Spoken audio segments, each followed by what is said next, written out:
Jason's on his way, and he said he was gonna be just a little bit late, so we're gonna go ahead and get started. This is a joint meeting, correct, for education, so there's really no differential, and I guess we need to do roll call. I'll do roll call for budget first and then education. All right. Danny Alves. Here. Nancy Barker. Here. John Gibson. Joshua Gillum. Here. Tom Kern. Here. Robbie Palmer. Here. And Jason Roach. We have 5 members present constituting a quorum. For the education committee, we have Danny Alves. Here. Nancy Barker. Here. Jeff Barrett. Here. Chad Britton. Here. Linda Davis. Here. Jimmy Riley. Here. And Sybil Von Trent. We have 6 members present constituting a quorum. Okay. Okay, so we do not have an agenda, so we're just gonna, I guess, let Matt just jump right in. And, because, I mean, we weren't gonna do any different anything different with the budget except go over your budget, correct? Right. All right, so Matt, we'll give the floor to you. We'll have Melissa walk you through your packet so you know what you're looking at, and we'll we have a couple of talking points and then any questions you all have. So the first thing in your packet is our board approved budget document. I know you all don't like that one too good, but that is the document that our board approved last Thursday night on May 2nd. And then the second thing in your packet is what we refer to as the 3-column format. This is the budget that Eric puts together and he has to send to the state with all of our funds combined. So this has our general purpose fund, our central cafeteria fund, our transportation fund, and the education capital projects fund. And then this last sheet, I just wanted to, it's just a note for general purpose full fund history, just to kind of look back at the last 5 years and see like what was projected and what actuals were, because that kind of helps when you, when we're looking at our estimated amounts for the new year and how we have to project those numbers as far as the projections versus actuals and reality when the actuals come in. So Let the record reflect that John Gibson entered the meeting at 3:39.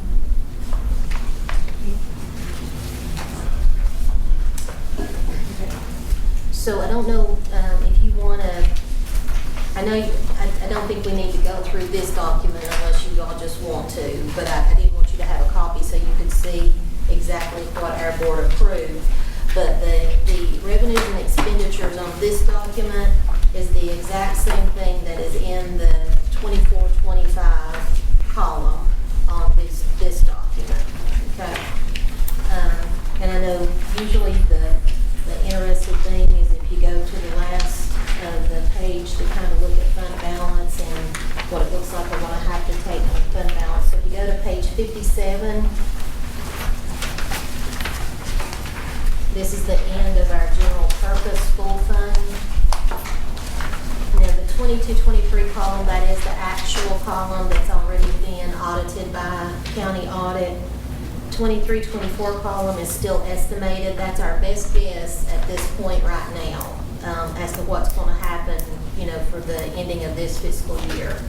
And then, like I said, the 24-25 column is the exact same thing that our board approved at our last board meeting. So, little bit of good news, I guess, if you look down at the 23-24 estimated column. Right now we're estimating that we're going to actually put a little bit of money back in fund balance instead of taking from it. If you want to kind of look at this sheet as we're going along, it'll show you what we projected for 23-24 as far as fund balance being used. We projected $2,376,987. So rather than having to use any fund balance, we're estimating that we're going to put back a little over $600,000. So, Can you give me just a second to get caught up with you? This is your very last page in your packet. sorry, I've looked at That's these okay. things a whole lot. I speak on. While you look at this form, if you look at 22, 23 and follow that across in the top box there, it reads 4.8 was projected that we were going to use out of the fund balance. And as Melissa just pointed to, we went back and added 244,000, and then 23, 24, which is not finalized, as she just said, we projected using 2.3, almost 2.4. And as it stands now, knowing what we know about the school year and how it's going, we're projecting putting back just a little over 600,000. So it's hard when we do these projections and to sit in front of you all and say, yeah, we're projecting to draw 4.5, 4.6. But again, we're overestimating our revenue, our expenditures, and underestimating our revenues. And we're factoring 5 to 6% less on the tax revenues that are actually coming in at times. So that adds up a big difference over the course of the year. So if you look at 57 and 58, that's a breakdown of actuals and estimated from 22 all the way through 24, 25 on 57 and 58 of this packet here. 58 goes into central cafeteria. Yeah, central fund, yeah.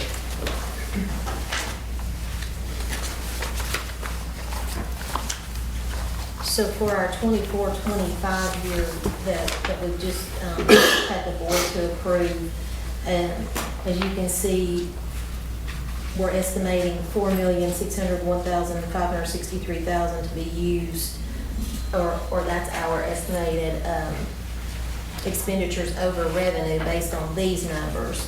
However, if you look down there, we do have $146,726 in reserves. So when you take that away, that's actually $4,454,837 that would come from fund balance if everything played out on this year, as printed here. Like I said, we don't anticipate that to be the actual number at the end of 24-25 based on history trend from looking at this sheet. If we think about, like Matt just mentioned, the amount of property tax that we collect, over what we can budget, the amount of local option sales tax that's collected over what we budget. And then also when when you think about this as a right at a $67 million budget, and you're not going to spend every dime of that $67 million, likely we'll have a couple of million left maybe that we don't spend. So when in reality, when everything plays out at the end of 24-25, if we have to draw from fund balance, I'm kind of guessing it'll be closer to about $1.5 million. If I had a crystal ball, I could tell you exactly, but that's just kind of my guess at this point. Like I said, based on the trend and the history of years past. So, if I'm reading this correctly, in 22-23, on this history sheet is what I'm looking at, we projected to pull 4.8, almost 4.9. And we You actually added, correct? Correct. So it is possible if you're 4.600, I mean, if you're projected to be 4.6 in the red this upcoming year, maybe doing my little simple red link math as well, but may not be in the red at all, right?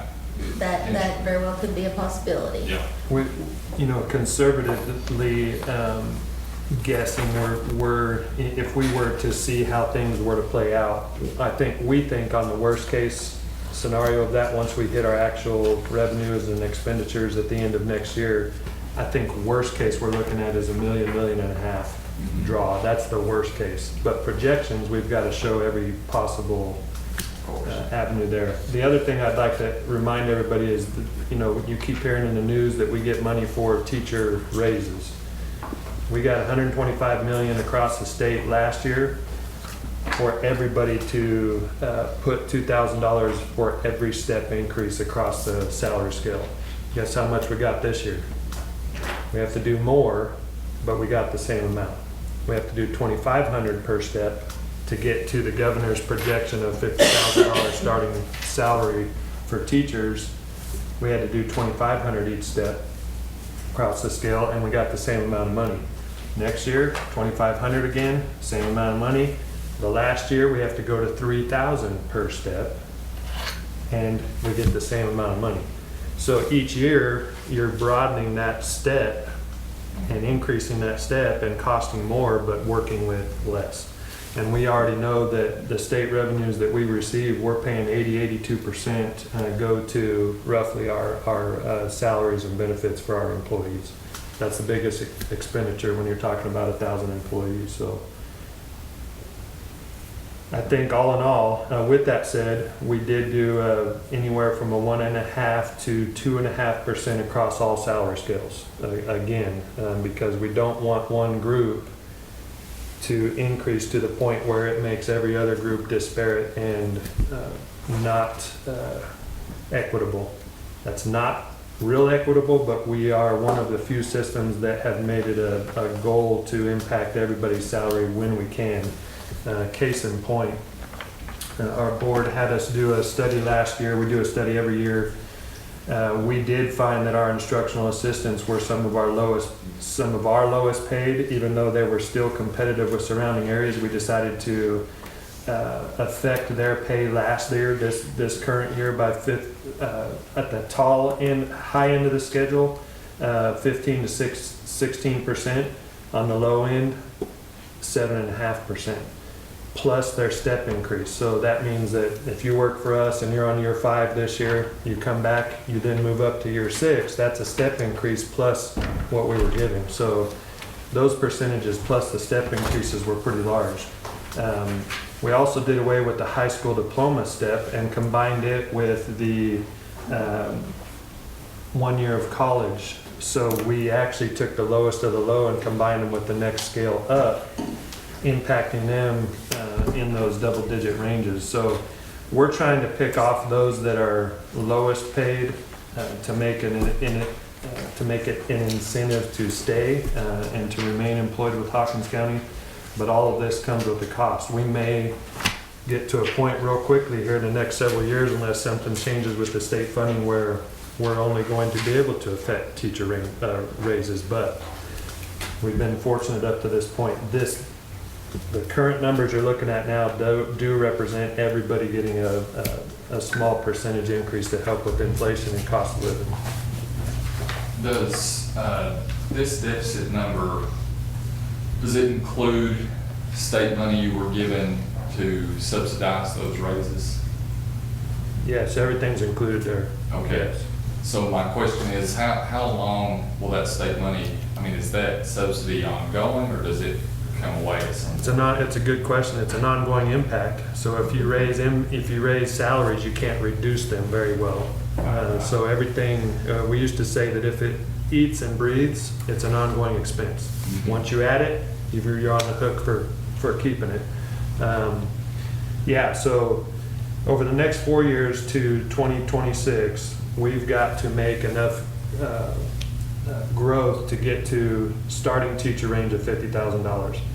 After that point, they're saying that your TISA, your budget, should account for that ongoing.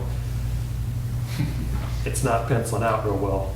Yeah. So as I told the education committee in April, as we do every year at this time, we look at roll-up numbers. So those in second grade going to third, those in third grade going to fourth, all the way up. And what we do is we look at the number of students, and we use the BEP formula ratio, student-teacher ratios, to warrant whether or not, if we have a teacher that leaves us, goes to another system, or retires, if we replace those teaching positions. We've identified 10 plus this year because of our roll-up numbers at certain grades that we're able to put a hold on and not replace. That comes to a tune of a little over $500,000 right there. So as long as we're proactive in doing that, we won't get into a point where we have to reduce our force and issue layoffs. We don't want to do that. We want to be proactive year to year.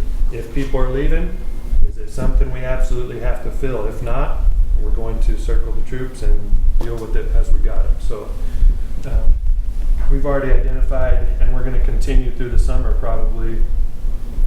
If you notice on our enrollment, that next box down on this table sheet again, our enrollment's picking back up from our COVID year. So 2020, 21 is that first year that we were returning from that March 2020 shutdown that the state issued. We saw a dip of roughly 200 students from 1920 to 2021. And if you notice in 2021, we were at 6142, we're at 6172. So we're picking back up and gaining a little bit of steam coming out of those COVID years. And most of that is at our young elementary age. So we're seeing kinder numbers climb, preschool numbers climb. So I think we're gonna, I've told you all several years that I think we're leveled off. We may be starting to hit a little bit of a growth couple of years here, depending on if we can hold those numbers at the lower grades. We've applied for several preschool increased sites, meaning that we could issue, we could run Head Start or preschool at another couple locations. We haven't heard back on that yet, but that helps. That helps us maintain our student population. The sooner we can get them into school and get them service. Man, you get the same allocation for lower grades as you get for upper grade students? Yeah, the base funding is the same. The difference would be Head Start and preschool are a mixture of federal and state funds. One question I have too, Mr. Dixon, is I asked the sheriff the same question because you guys are the two largest departments really in terms of administration. So explain to me how the hierarchy works, how many mid-managers or how that works in terms of administration from teacher to on the hill. So I ran those numbers about 3 years ago, and we were, in comparison to all other county systems around us, we were the lowest supervisor to pupil ratio in the surrounding areas.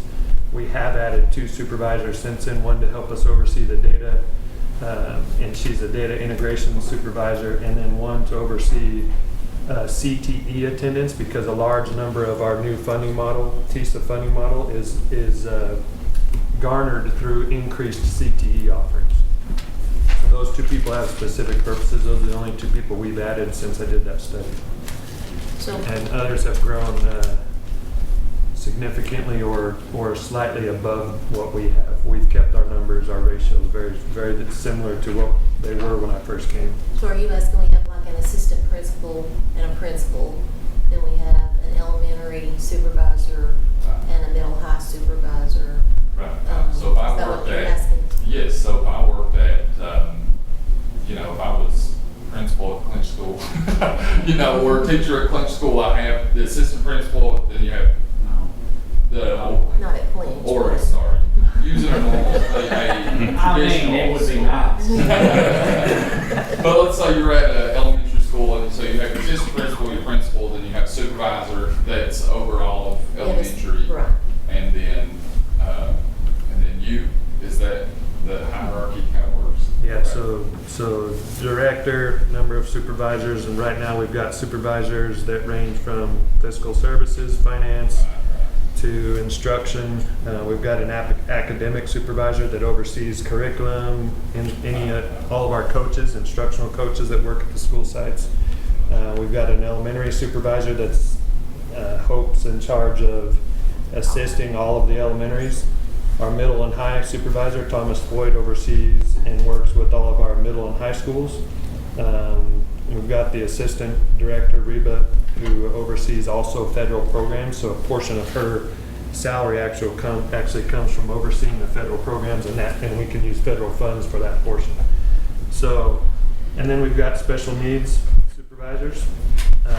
Those are paid partially through IDEA federal funds and partially through general fund. We've got cafeteria supervisor, and she is paid through a separate line item.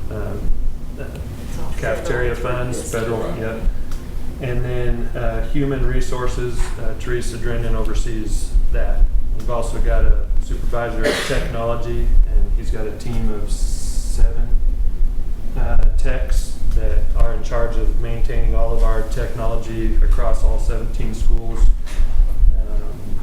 and then our maintenance supervisor. We've got maintenance supervisor of maintenance and a supervisor of facilities. The facilities person is in charge of bigger scale projects. We had ESSER, 3 years of ESSER, and we ranged from the HVAC projects at Clint, at Cherokee and Volunteer, to the gymnasium HVACs that went in, the culinary hoods, all of those bigger projects.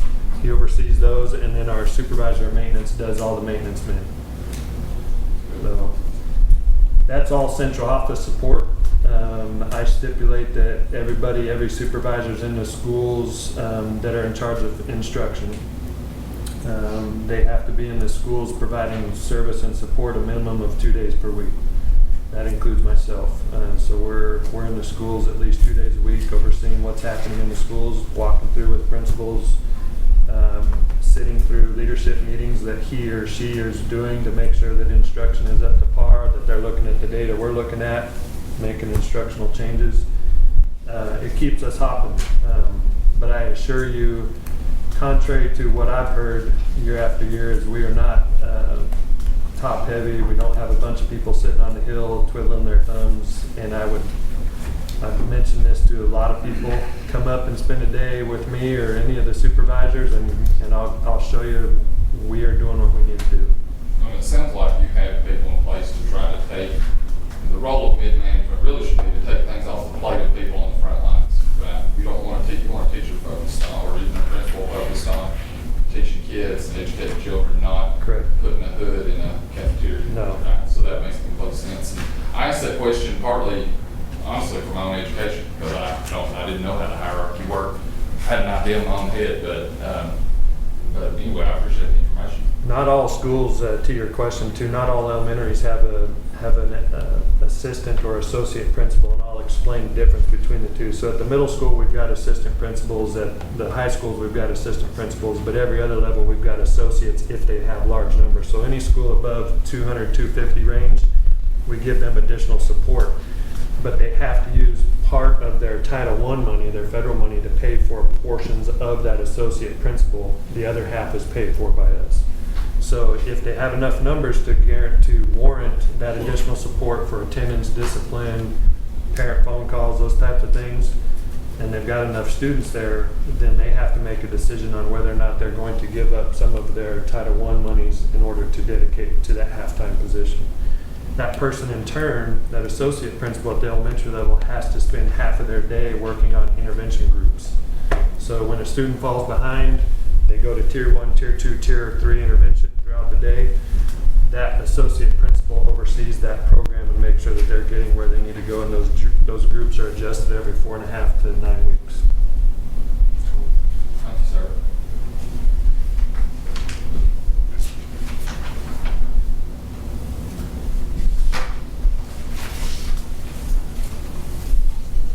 Any other questions?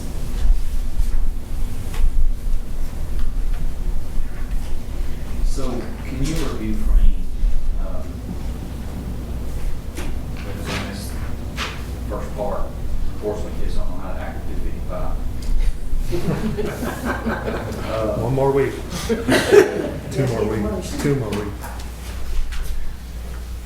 So can you just kind of give me the flyover, how far out of balance you are with the budget that you're presenting and what you're asking us to do as the county commission to help support you in balancing you out?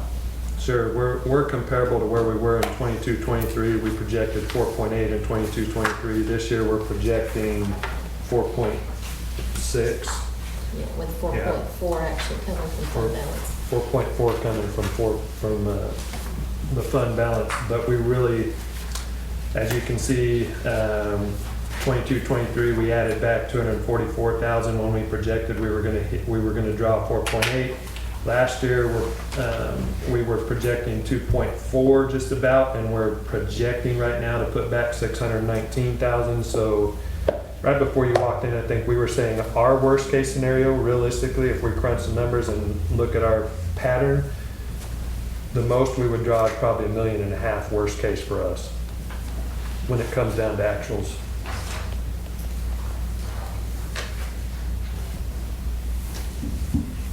when I first came and we had to sit in front of you all and say, you know, this is what we're projecting, but realistically, we're gonna be here.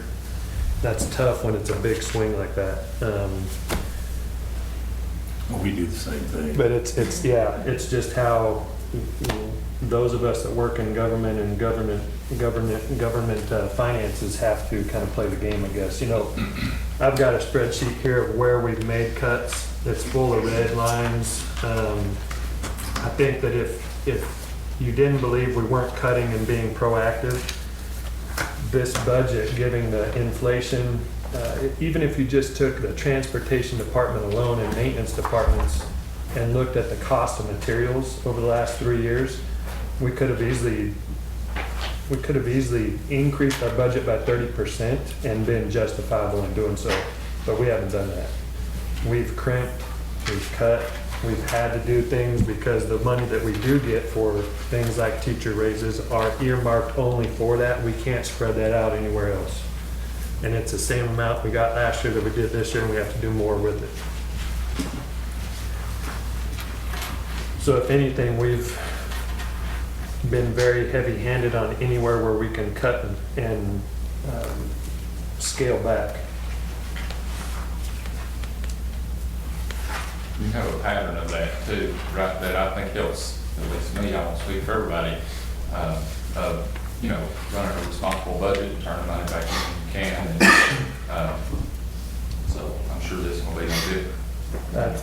That's well said. We have the best finance person in all of our 19 school system area schools systems. I believe our 19 in the first core region. I believe Melissa's the best, and we're hoping to keep her for many, many years. Just don't start comparing her to county budget, because I think I've got the best. Yeah. We can fight over it later. They both cross over quite a bit. Yeah. They work well together, They so do. that's a good thing. Hey, Matt, real quick. Yes. Looking at the expenditures, it looks like your biggest program expenditures are in the regular instruction program and the education technology program.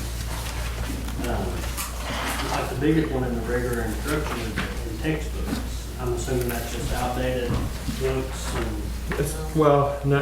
So another thing the state did is they increased the adoption from 6 to 8 years. So they've added 2 years, but all of our licenses are only for the 6 years. So they thought they were saving us money by not forcing us to adopt a new curriculum every 6 years, but they, this year, for example, extended it to 8. So we've got to go back with the curriculum folks and get a 2-year extension added onto that, and we're coming up on science, social studies, and other textbooks. We just went through math and then ELA in consecutive years, and now we're going to others. So we put that money in there for those updates, for those extensions on the contracts, as well as new purchases going into next school year. So mainly just for licensing. Correct. Yes. And So then- every course is not required a new textbook each year. So it's mandated as to which textbooks we have to get K-8, each year. ELA, and math, and then there's certain like the EOC courses in high schools. So we've got to go through those. The rest are pretty much local decisions on textbook purchases. All right, and then on the education technology, looks like the biggest one was software, is self-explanatory, I guess. Yeah, so that would cover anything that's used in the classrooms for anything in instruction, but also any materials or apps that the students are able to access at home. We have to maintain licensing and copyrights for those so that they can use those. Also includes our communication. We have a ThrillShare app. If you're a parent in the system, you probably get those notices on your messages. Those are from an app called ThrillShare through Aptigee, and we can push it out to each school's parents, each bus rider, parents by bus, by anything, and those types of resources are all going to fall under technology.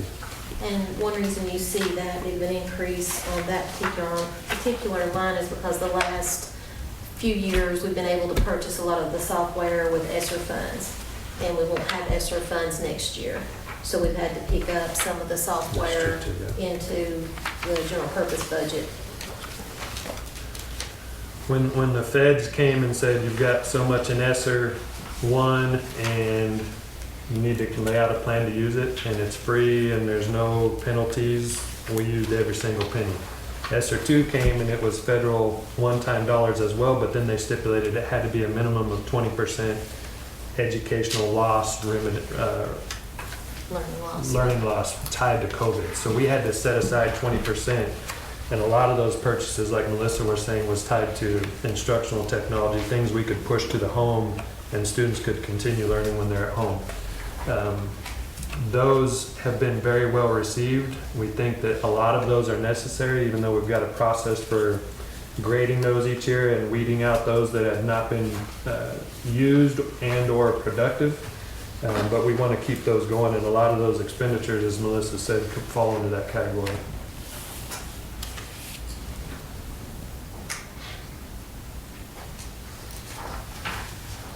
Matt, does the state require the school system to have a certain percentage set aside as a reserve? The state does 3% reserve. Our board has added an additional 3%. So local board can add a percentage above that. Ours has added another 3%. So our total is 6%.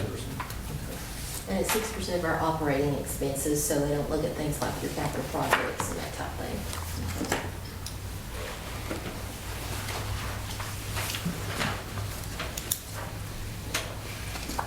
Do you feel like with any of the cuts you've had to make that you're on the risk of sacrificing the quality of any services? No, because we've kept cuts as far away from the classroom as possible. We are looking at some reductions in maintenance, even though I hate to do it.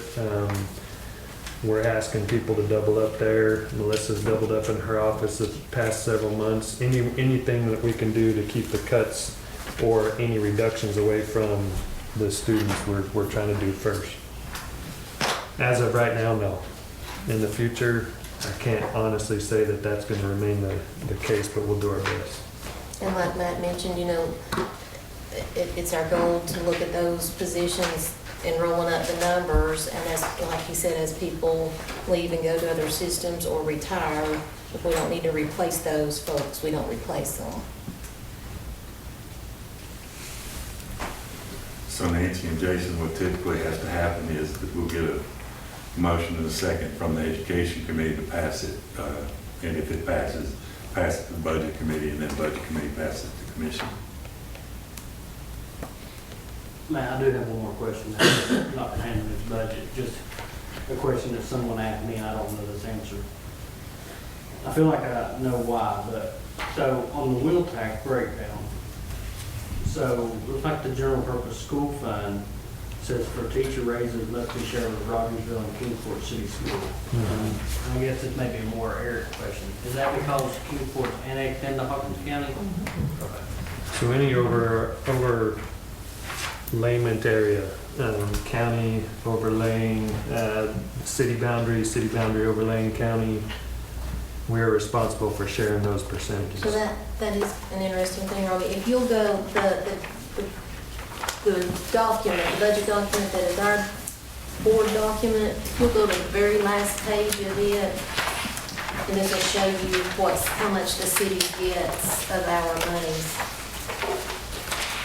Because it has to be broken down. That WFTE-ADA stands for weighted full-time equivalent ADA, average daily attendance.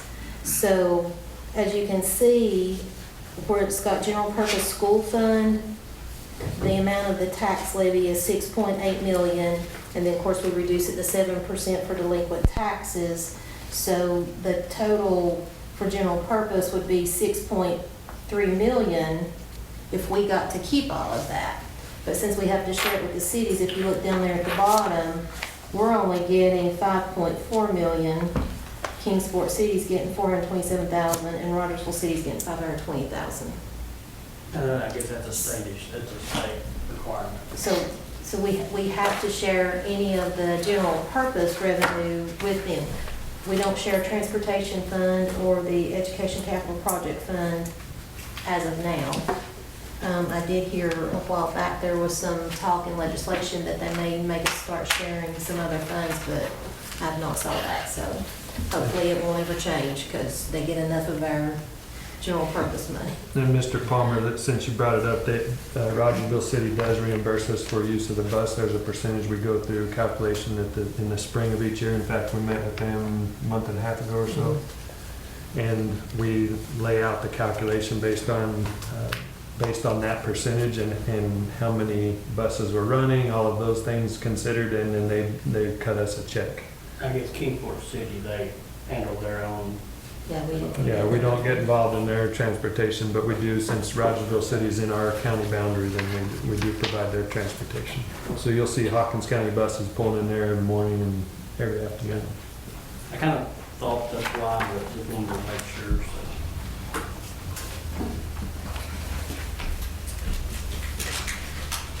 Okay, do you have anything else? If not, excuse me, entertain a motion from the education committee to accept budget as presented. I make the motion. May I have a second? I'll second. Any other discussion? Okay, seeing none, Sarah, will you call the roll, please? Jeff Barrett, Yes. Danny Elvis, Yes. Jeff Britton, Yes. Linda Davis. Yes. Nancy Barker, Yes. and Jimmy Riley. Yes. 6 yes, motion carries.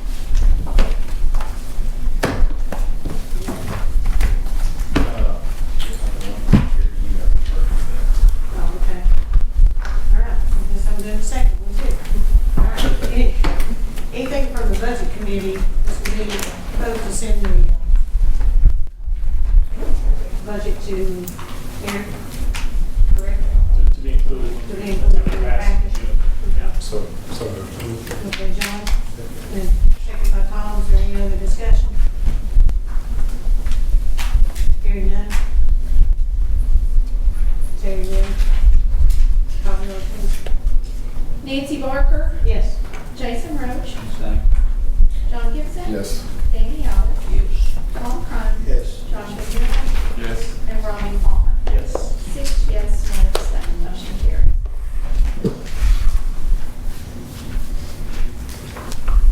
Good job. Okay, so go with the budget committee. Is there anything else come before the budget committee or the education committee? While we're still on record, could the record reflect that Jason Roach entered the meeting at 3:50? Anything else? If not, Madam Chair, I move the budget committee adjourn. have a second. Second. Do I have a motion that education committee adjourn? Second. Second. We stand adjourned. Thank you all. Thanks for your flexibility in the meeting time too. I know that because we moved it up a month, we were very tight on our own board education meeting, so this worked out. Thanks for rearranging the schedule.